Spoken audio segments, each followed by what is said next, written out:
Hey friends, this is Art the Mind Control Guy. Getting ready to take off and go to work. Anyway, I was watching some videos this morning. Heavy duty country, Black Scout survival, and a variety of different videos today, yesterday. This whole Chauvin Trial up there, closing arguments are coming, so we can expect riots from coast to coast. Probably Monday, Tuesday, whenever the jury comes out with a verdict. And I was watching some of the videos that was being shown on Black Scout Survival. And they were showing some of the rioting and some of the unrest. That's just to use, how we say it, kitty gloves terminology. From the terminology I would have used years ago, I wouldn't have pulled no punches. I wouldn't pulled no punches, but I'm getting kind of soft in my old years. But it reminds me, this whole thing reminds me of the 1992 LA riots. I was living out in California when that happened. In fact, I was living in Ventura County. And during those days of riots, if you couldn't prove that you lived in Ventura County, more specifically Simi Valley, where that first trial was held, you weren't going to get in. You couldn't prove that you lived in that county, you weren't going to get in. The police had the top of Santa Susana Pass blocked off. They said, oh yeah, we're going to come down and burn down Simi Valley. That's the mentality. And that's the ghetto mentality. That's, what we're seeing now, what's going on in Minnesota, all over the country. These anarchists from Antifa, there's a little bit of everybody in there. They're all being described as a bunch of white punks. I wonder how many of them are actually Jews. But they will not say the J word. A lot of these leaders, a lot of these communist groups and anarchist groups, they keep saying, oh, look at all these white guys. Well, why don't you, if they're Jews, why don't you call them Jews? The 1979 Greensboro shootout. And that's exactly what it was. It wasn't no massacre. It was a shootout. Two groups. One group, the Communist Workers' Party, whose entire leadership, except for one token black feller, was all Jewish. And they just loved to pick fights with people. The Communist Workers' Party was the Antifa of their day. And they decided to pick a fight with the local Klan. And they decided to stage a death to the Klan rally, dared the Klan to show up. They did show up. They got attacked. They fought back. The communists got their ass kicked. And all these leaders of all these anarchist and communist groups, if we're going to be labeling everybody for what they are, it's time to start calling them what they are. They say, oh, this young man, instead of calling him a damn cheap-ass thug what he was. This whole Dante Wright thing up there, this guy, he all kinds of thugging he was doing, mugging people at gunpoint and all this kind. I was just listening to Officer Tatum, the former SWAT officer, and him and folks like him are just as aggravated as anybody. The media has been playing up the race card. They pit people against each other. They've been doing this for decades. I got out of the service, came home. Some years later, we had the LA riots because of the Rodney King incident. What irritates me is the media rabbit holed the what they called the missing minute out there. They call it the missing minute. They wouldn't even show it at the trial. I talked to different people from different parts of the country who did admit to seeing the missing minute, and they showed something completely different than what we saw. As a matter of fact, I still have the first 2 days of the Rodney King trial on video. And they didn't even show the missing minute at the trial. The Maury Povich show, towards the end of the second trial, they said the portion of the Rodney King video that's rarely been seen. And they weren't talking about the part where Ted Brasino put his foot on the back of Rodney King's neck trying to get him to stay down. And then he stumbled. We're not talking about that. We're talking about the part where Rodney King got out of his car after years later, shortly before he died. He admitted, "Oh hell yeah, man, I was doing every bit of 100 miles an hour." When really he said, "Oh, I might have been just speeding a little bit, but there was no car chase." 20 years later, he's like, "Oh hell yeah, man, I was doing every bit of 100 miles an hour." Mm-hmm. And the part of the missing minute that was described to me by 3 different people, and one of them was a black fella from Detroit. He's like, "Wow, man." They said Rodney King got out of his car. He attacked the cops. He threw one cop up and over a car. They dogpiled on him. He threw them off like they were rag dolls. Sergeant Stacy Coons tased him with 50,000 volts that didn't even phase him. All 3 people described the same thing, and the media rabbit holed that part of the video, and they took it out of the video when they had it at the first trial.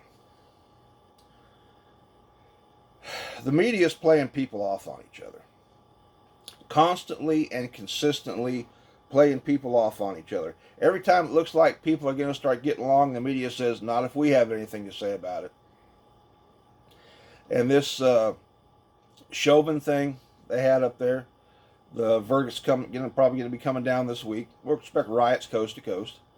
And then the Dante Wright thing, and then there's another video out there. I'm not sure what state it was, but this guy who was a military drill sergeant was outside, and there was this fella out there, black guy, who ain't from the area, was just kind of walking around, and the drill sergeant went out there to check on stuff, and he goes, "What are you doing?" "Oh, I'm just walking." That's a very, very convenient, normal excuse for people casing neighborhoods for future home invasion burglaries, just like what Trayvon Martin was doing years ago. And this has been going on since God knows when. "Oh man, I just walking around, dog." No. You're casing houses and learning people's habits for future home invasion burglaries, and you know it. And to me, it didn't matter what the dude looked like. He could be just as white as I am. I don't care. You ain't from the area, and you just kind of walking around, checking stuff out. Yeah, you're casing houses. Why the hell ain't you at work? "Oh, dog, I just kind of walking around." You're casing houses, and you know you were casing houses. And anyway, I got to go to work, because I'm not going to be out around, dog, just walking around the neighborhood at 3 in the morning, dog. No, I'm responsible. I got a job to do. People want to call me a race, all like that. I don't really give a rat's ass. Those terms wash off me like water off a duck's back, because I see things for what they are. And I've had enough of lifetime experience out here that, everybody's worried about getting butt hurt, being called a racist. I don't care. I get along with people of all shades. The people I get along with, they're like me. They're working folks. White, black, Mexican, Asian, Indian, I don't care. You get out here and you work for a living, hey, I got all respect for you in the world. You just want to live around on welfare and live in mama's basement and all that, and I don't care what shade you are. That's your mentality? I ain't got no use for your ass.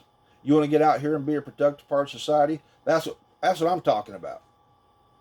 I go to stores all the time where the working force is predominantly black folks, and we get along great. I respect them, they respect me, everybody's cool, and they cannot stand the same things that I cannot stand. So anybody want to pull the race card, go to hell. Because there's a lot of black folks, like I say, they can't stand the very things I can't stand. And I can remember when I was in the service, we went down to the port of Wilmington back in 1986, offloading stuff going down to Honduras when they had that mission going on down there. And there was this dude, some black dude, it was at night, and he was just kind of sitting on a park bench. And after work, we all got cleaned up, and we're going to go ahead into town and go to the local taverns. And I got off at the wrong place. Well, the bus didn't to take off. They just stopped there. And I got off, and I kind of like, man, I guess I got off at the wrong place. And the other black guys on the bus said, "Dude, come on back here, brother. Come on back, get back on this bus. We know what homeboy's getting ready to do." When you got other black guys telling you they see the situation, they know the setup, and they knew if I walked out and they left, they knew that I was going to be mugged. So when people want to pull the race card bullshit, I say, when I got other black fellers out here that I got all the respect in the world for, we get along just fine.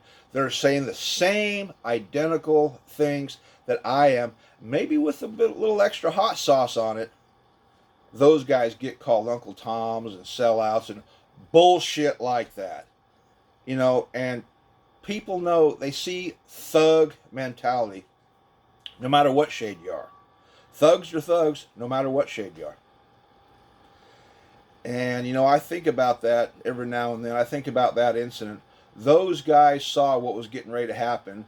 They weren't sitting back going, hey, let's just sit back and let the white boy get mugged. They didn't say that. No, they said, hey, dude, come on. We see the setup. We know what's going on.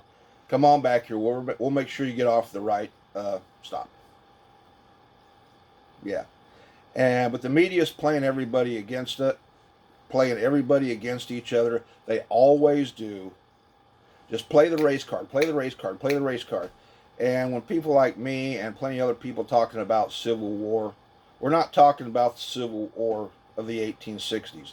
We're talking about today's Civil War, where you're going to have just everyday people fighting each other.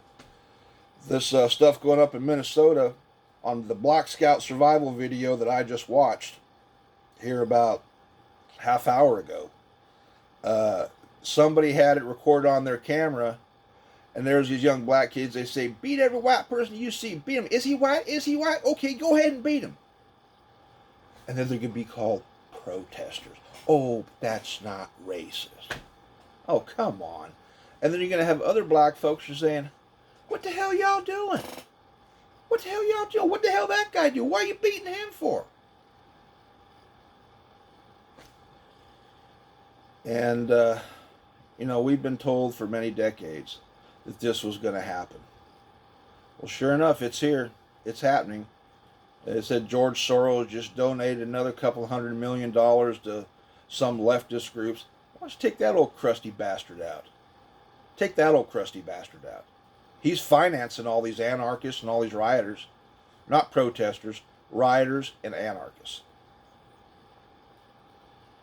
And when the riots come to your town, don't mess around. Start shooting their asses. It's time to just quit pussyfooting around and start blasting their asses. Because that's the only thing they understand. That is the only thing they understand. Y'all see these signs I've seen for decades. They say neighborhood watch. Neighborhood watch. What is that? Well, the people that live in these kind of neighborhoods, and I used to see them in Chicago all the time. Every 100 feet, every 150, 200 feet, somebody's standing there with a walkie-talkie, and they got these long jacks that say neighborhood watch. What are they doing? Crime activity, and they're watching for home invasions. And that dude walking around that neighborhood who wasn't from there, that got shoved by the drill sergeant, that's what he was doing. No doubt in my mind. Anybody can see it. He was casing the neighborhood. Anyway, I gotta go. It's just going to be a repeat of the 1992 LA riots on a grand scale. Because now they're organized and they're being financed by George Soros and others. And so we're going to have riots coast to coast next week, regardless of how the Chauvin Trial happens. And then they're going to, flame this one, flame that one. The Dante Wright thing where the gal, grabbed her sidearm instead of her taser. And if he hadn't been killed by the police, he was on his way to being killed by someone who looked just like him. So, anyway, I got to get going. That's my 50 cents for the day.